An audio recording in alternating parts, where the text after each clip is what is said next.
غم و غصہ ہے، میرا بھی اسی طرح ہوتا ہے، لیکن میرے خیال میں تھوڑا سا پس منظر بتانا ضروری ہے تاکہ آپ کے ذہن میں اور سب لوگوں کے ذہن میں یہ دو چیزیں صاف ہو جائیں۔ اس وقت تقریباً 35-36 ملین یوزرز ہیں، اس میں سے 3 ملین کے قریب ہیں جو کہ نان موبائل یوزرز ہیں۔ ان دونوں کو الگ کرنا ضروری ہے کیونکہ میں آپ کو بتاؤں گا ان دونوں کی ریونیو سٹریمز، ان کی بلنگ سسٹمز اور ان کی ٹیکنالوجی بالکل مختلف ہے، نمبر 1۔ نمبر 2، تقریباً پاکستان میں 40 ملین ہاؤس ہولڈ ہیں جس میں سے صرف 3 ملین ہیں جو کہ اس وقت سروسڈ ہیں، یعنی کہ 37 ملین ہاؤس ہولڈز پہ انٹرنیٹ نہیں لگا ہوا۔ جو پرائمری سورس آف انٹرنیٹ ہے وہ بہت آؤٹ ڈیٹڈ کاپر، جیسے ایک صاحب نے کہا، وہ بھی ختم ہو رہا ہے، ڈی ایس ایل، تو وہ بالکل ہی ناپید ہو جائے گا۔ اس وقت صرف وائرلیس انداز سے انٹرنیٹ ہاؤس ہولڈز میں دیا جا رہا ہے جو so called I S Ps کے تھرو جا رہا ہے، اس میں آپ کا وائی میکس ہے، پرانی ٹیکنالوجی ہے، اس کو اس کے علاوہ پی ٹی سی ایل جو ہے وہ وائرلیس بھی دے رہا ہے اور ویسے بھی آپ کو کیبل کے ذریعے بھی ملتا ہے۔ جی وہ پی ٹی سی ایل کا ڈی ایس ایل جو ہے اب وہ تھوڑے دن میں ختم ہو جائے گا کیونکہ اس کی کاپر کی زندگی ختم ہوتی جا رہی ہے۔ اگر اس کے اندر ایک کیپیسٹی تھی 2 میگا بٹ کیری کرنے کی، وقت کے ساتھ وہ بھی ختم ہوتی چلی جا رہی ہے اور وہ لائن کٹ جاتی ہے اور کسٹمر سروس، تو پی ٹی سی ایل کا لینڈ لائن کا صرف ایک سلمان صاحب، میں بیسکلی جاننا چاہ رہا ہوں کہ یہ پاکستانی، ہر پاکستانی جو کہ ان سروسز کو استعمال کر رہا ہے، جو کہ آپ نے بیان کی ان کی کیٹیگری، لیکن سیٹسفیکشن تو کہیں دور دور تک نہیں ہے، اور یہ نہیں ہے کہ وہ جو ان کو کہا گیا کہ آپ کو یہ دیں گے وہ اس کا اشیر بھی نہیں دیتے۔ 4G اس کا کیا مطلب ہوتا ہے؟ 4G اس کی کیا ریونیوز ہیں؟ 3G اس کا کیا مطلب ہوتا ہے؟ اس کے کیا ریونیوز ہیں، کیا وعدے ہیں؟ لیکن اس کو کوئی چیک کرنے والا نظر نہیں آتا۔ جی بالکل، آپ نے بالکل بات صحیح کہی، اسی لیے میں نے کہا نا کہ موبائل کو میں الگ کر کے بتا رہا ہوں، اور جو دوسرے سروس پرووائڈر ہیں جو کہ گھروں پہ آتے ہیں جس کو ہم آئی ایس پیز کہتے ہیں، یہ 2 بالکل الگ انٹیٹیز ہیں۔ موبائل آپریشنز جو ہیں، آپ ایک بلنگ آپ کی ہوتی ہے اور آپ کو وہ ایک والیوم کیپیسٹی پہ بل کرتے ہیں، اور اس کے اوپر جو بلنگ کی ٹرانسپیرنسی وغیرہ ہے اس کے اوپر تو میرے خیال میں آپ کو پی ٹی اے اور منسٹری کے ساتھ مل کے ایک پروگرام کرنا پڑے گا، کیونکہ اس کی اوور سائٹ اور اس کی اوور چارجنگ، اور جو 100 ارب روپے کی آپ بات کر رہے ہیں، وہ میجورٹی بلنگ موبائل سسٹمز کی ہے، موبائل ٹیلیفونی کی ہے۔ اچھا، 3G اور 4G ٹیکنالوجی جو استعمال کی گئی ہیں، جن لوگوں نے جتنی فریکوینسیز لی ہیں اسی کے حساب سے آپ کو پرووائڈ کر سکتے ہیں۔ اگر پی ٹی اے اور ان کو فریکوینسیز دے گی، اگر اور آکشن ہوں گے تو جتنی ان کے پاس فریکوینسی زیادہ ہوگی اتنا ہی زیادہ کیپیسٹی تھوڑا سا ٹائم کا مسئلہ ہوتا ہے۔ یہ بتائیے، یہ پی ٹی اے کی ذمہ داری ہے نا کہ سب سے پہلے وہ پاکستان کے جو کنزیومرز ہیں، جو ٹیلی کمیونیکیشن کے کنزیومرز ہیں، مثال اس وقت ہم انٹرنیٹ کی بات کریں، انٹرنیٹ کنزیومرز ہیں، کہ جو سروس پرووائڈر ہے کہ وہ اس پہ نگاہ رکھیں کہ یہ کیا کہہ رہے ہیں، کیا بیچ رہے ہیں، کیا ڈیلیور کر رہے ہیں، پاکستانیوں کو کیا مل رہا ہے، اور اگر کوئی پاکستانی بتا دے کہ اس کو اس حوالے سے پی ٹی اے نے کبھی کوئی راحت پہنچائی ہو، کبھی کوئی کام کیا ہو، کسی کمپنی کو پیرالائز کیا ہو، اگر یہ نہیں ہو رہا تو اس کا مطلب ہے کہ کوئی یہ بھیانک گٹھ جوڑ ہے نا، جس کی وجہ سے کنزیومر جو ہے وہ بیچارہ پس رہا ہے، وہ اپنی جیب سے ہر مہینے پیسے دے رہا ہے، اور جس نے سروس پرووائڈر ہے اس نے جو چاہا دے دیا، اس کو کوئی پوچھنے والا نہیں ہے۔ یہ صورتحال ہے نا سر؟ میرے خیال میں کامران صاحب، آپ کا اس پروگرام کے بعد شاید حرکت ہوگی کچھ، اور پی ٹی اے کو ظاہر ہے اس کے اوپر زیادہ توجہ دینی ہے۔ اب سب کے اپنے ایشوز ہیں، آئی ایس پیز کے، وائی میکس کے، اگر وہ ریزالو کر دے گورنمنٹ، جو ٹیکسیشن ہے ان سے بہت ہائی پینلٹیز چارج کی جاتی ہیں، اگر اس کو ریزالو کر دے تو وہ اسی حساب سے سروسز بہتر ہو جائیں گے۔ یہ ایک وشس سرکل ہے، لیکن اس کے اندر ٹرانسپیرنسی، اور آپ بالکل صحیح کہہ رہے ہیں، بلنگ پروسیسز جو موبائل فونز کی ہیں، اگر جو سروس پرووائڈ صحیح نہیں کر رہا تو اس کو پینلائز کریں، اگر وہ کہتا ہے کہ میری وجہ یہ ہے آپ اس کو دور کریں، تو یہ اس مخمسے کو ریزالو کرنا بے انتہا ضروری ہے، کیونکہ پاکستان آگے بڑھ نہیں سکتا اس صورتحال میں جب تک ہمارے یہاں صحیح طریقے سے broadband internet at a very low cost نہ دی جائے۔ لینڈ لائنز پہ پاکستان کی سب سے لوسٹ کاسٹ ہے پاکستان میں۔ آپ کے 3G 4G امریکہ میں دیکھیں، انگلینڈ میں دیکھیں، پڑوسی ملک میں دیکھیں، ہماری کاسٹ بہت لو ہے۔ ہاؤ ایور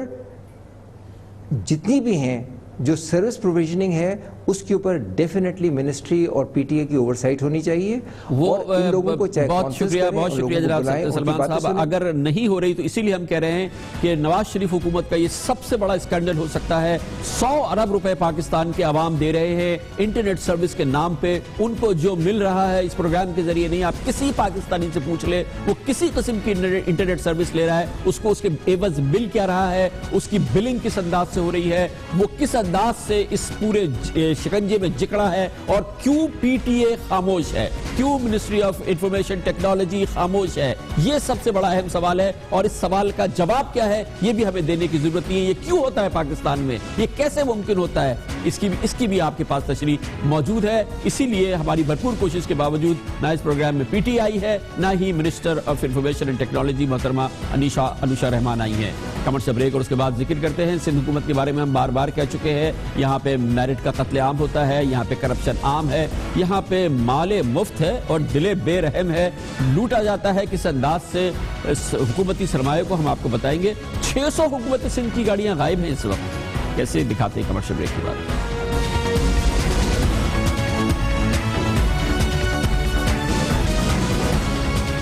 کرپشن کی خبریں سندھ حکومت کے لیے غیر معمولی خبر نہیں ہے. میرٹ کا قتل عام سندھ حکومت کے لیے غیر معمولی خبر نہیں ہے. سندھ حکومت جس طرح سے سرکاری خزانے کو استعمال کرتی ہے, سرکاری وسائل کو استعمال کرتی ہے, اس کا ذکر ہم اس پروگرام میں کرتے رہتے ہیں.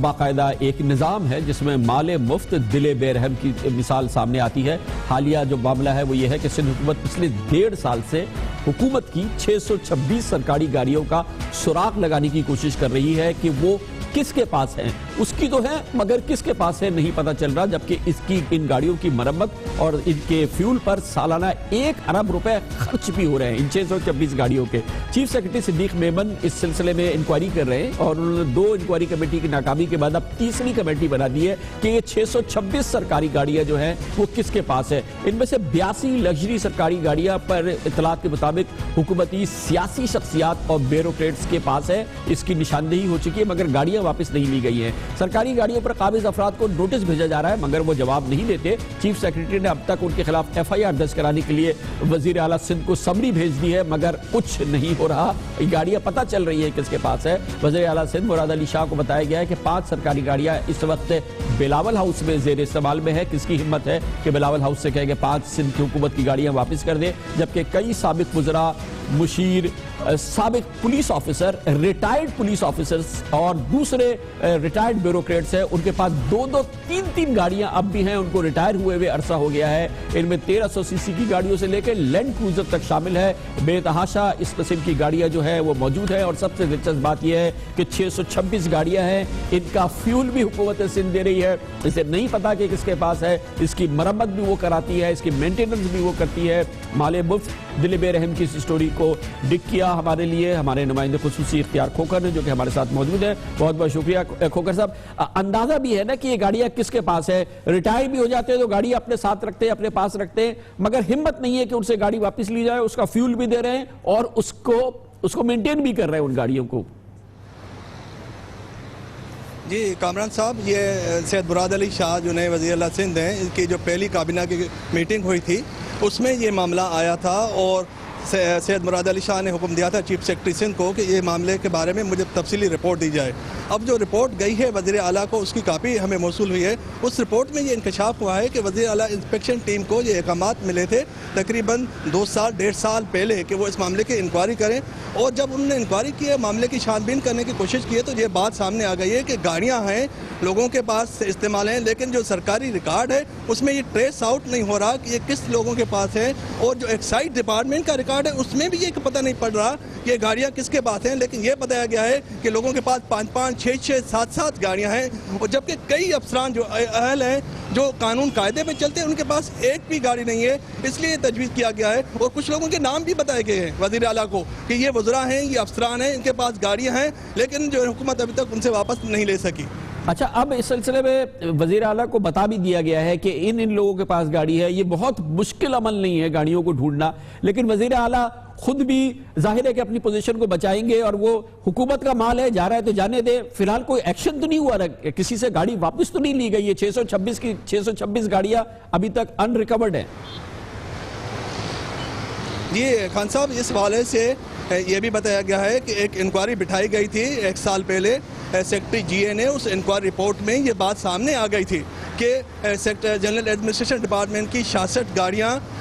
غائب ہیں، ان گاڑیوں کے نمبر بھی آ گئے تھے، اور یہ بھی بتایا گیا تھا انکوائری رپورٹ میں کہ ان گاڑیوں کو غائب کرنے میں کون افسران ملوث ہیں، اور ایک سمری بھیجی گئی تھی چیف سیکرٹری سندھ کو، سابق ہوتے ہیں نا صاحب کو، اور اس میں تجویز کیا گیا تھا کہ ان لوگوں کے لیے ایکشن لیا جائے، ان کو ریموول فرام سروس آرڈیننس کے تحت کارروائی کی جائے، لیکن وہ اس سابق چیف سیکرٹری نے کارروائی نہیں کی، پھر نئی چیف سیکرٹری نے وہ معاملہ پھر نئی کمیٹی کو بھیج دیا، نئی کمیٹی نے پھر وہ کوئی رپورٹ اس کو گول مول کر دیا۔ ایک پوری مافیا ہے سندھ گورنمنٹ کے اندر جو مختلف محکمے کے اندر اور SHGND کے اندر گاڑیوں کا ایک باقاعدہ بے طریق استعمال کرے۔ اب وزیر اعلیٰ سندھ کو تجویز کیا گیا ہے کہ ایک اور نئی کمیٹی بنائے اور اس معاملے کی دوبارہ تحقیقات کی جائے، اور پھر وزیر اعلیٰ کو یہ بھی کہا گیا ہے کہ جو لوگ واپس نہیں کر رہے گاڑیاں ان کو ایک بار نوٹس دیا جائے، اگر نوٹس نام دے نہ اس پر کوئی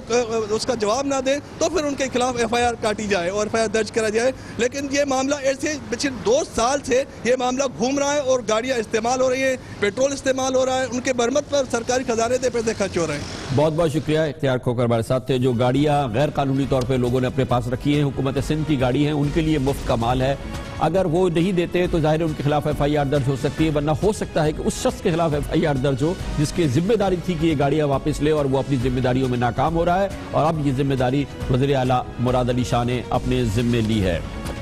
ایک بار پھر موسم ہے اور سردیوں کی آمد ہے اور ڈینگی کی آمد ہے، اور اس حوالے سے پنجاب میں ایسا لگتا ہے کہ ایک بار پھر ڈینگی حملہ آور ہے اور اس کی متاثرین میں اضافہ ہو رہا ہے۔ ایک اندازے کے مطابق اب تک پنجاب میں ڈینگی کے تقریباً 2500 کیسز رپورٹ ہو چکے ہیں۔ ڈینگی کے سب سے زیادہ کیسز اس وقت راولپنڈی میں سامنے آ رہے ہیں، جہاں پر اب تک سرکاری اسپتالوں کے صرف سرکاری اسپتالوں کے ریکارڈ کے مطابق 1665 ڈینگی کے کیسز سامنے آ چکے ہیں۔ لاہور میں 300 سے زائد ڈینگی کے کیسز سامنے آ چکے ہیں۔ اسلام آباد میں 150 سے زائد ڈینگی کے کیسز سامنے آ چکے ہیں، جبکہ اس بار سب سے زیادہ جان لیوا وائرس سے 5 افراد پنجاب میں ان کی جان بھی جا چکی ہے۔ اس حوالے سے بات بہت اہم ہے کہ پنجاب کی حکومت نے اب سے کئی سال پہلے بھرپور کوشش کی تھی، سری لنکا سے ماہرین بھی بلائے تھے اور یہ دعویٰ بھی کیا تھا کہ پنجاب سے ڈینگی کا خاتمہ ہو چکا ہے۔ اس سلسلے میں ہم بات کرتے ہیں اور اس کے لیے ہمارے ساتھ موجود ہے پنجاب میں وزیر اعلیٰ کے ڈینگی سیل کے انچارج ہمارے ساتھ موجود ہے جناب ڈاکٹر فیاض بٹ۔ بہت بہت شکریہ ڈاکٹر صاحب، فرمائیے گا کہ یہ ڈینگی کے کیسز مسلسل رپورٹ ہوتے چلے جا رہے ہیں، اور اس سے پہلے دعویٰ یہ تھا کہ یہ ڈینگی کو تقریباً ختم کر دیا ہے پنجاب میں۔ معاف کیجیے گا جناب وسیم اکرم صاحب ہمارے ساتھ موجود ہیں، میں معافی چاہتا ہوں۔ وسیم اکرم صاحب فرمائیے گا کہ کیا اس وقت اسٹیٹس کیا ہے، یہ جو ڈینگی کے مسلسل کیسز سامنے آ رہے ہیں اس وقت پکچر کیا ہے ڈینگی کی؟ ظاہر ہے کہ ہمارے پاس جو آتے ہیں وہ جو گورنمنٹ ہاسپٹل میں رپورٹ ہو رہے ہیں کیسز وہ سامنے آ رہے ہیں، بہت سارے لوگ پرائیویٹ ہاسپٹل بھی چلے جاتے ہیں، وہاں پہ سے ٹریٹمنٹ لیتے ہیں، آپ کے پاس کیا پکچر ہے اس وقت؟ بسم اللہ الرحمن الرحیم، بہت شکریہ کامران صاحب۔ میں تھوڑا سا آپ کو بتا دوں کہ ہمارے ڈینگی کا سیزن ہے جس میں ہم سپٹمبر، اکتوبر، نومبر جو ہے اس کو موسٹ کرٹیکل ٹائمز کرتے ہیں ڈینگی کے حساب سے، اور اگر آپ اس سال کی فگرز کو دیکھیں سپٹمبر اور ابھی جو اکتوبر چل رہا ہے اور اس کو پچھلے سال کے ساتھ کمپیریزن کریں تو اس سال الحمدللہ ہم سمجھتے ہیں کہ نمبر آف کیسز جو ہیں پچھلے سال کی نسبت 50% ہے، اور جو فگر آپ نے بتائی ہے وہ اس کو تھوڑا سا میں کریکٹ کر دوں کہ پنجاب میں جو ان سے ٹوٹل کیسز رپورٹ ہوئے ہیں اس وقت جو کنفرم پیشنٹس ہیں، میں معافی چاہوں گا وسیم اکرم صاحب، اس وقت ہم یہ بات کر رہے ہیں اکتوبر کے مڈ میں، اور آپ کے پاس جو فگرز ہیں وہ پچھلے سال کی ہیں پوری، تو ابھی یہ ٹائم تو پورا اس لحاظ سے ہونا باقی ہے، ابھی 6 ہفتے 8 ہفتے تو پورے باقی ہیں۔ ہم نے منتھ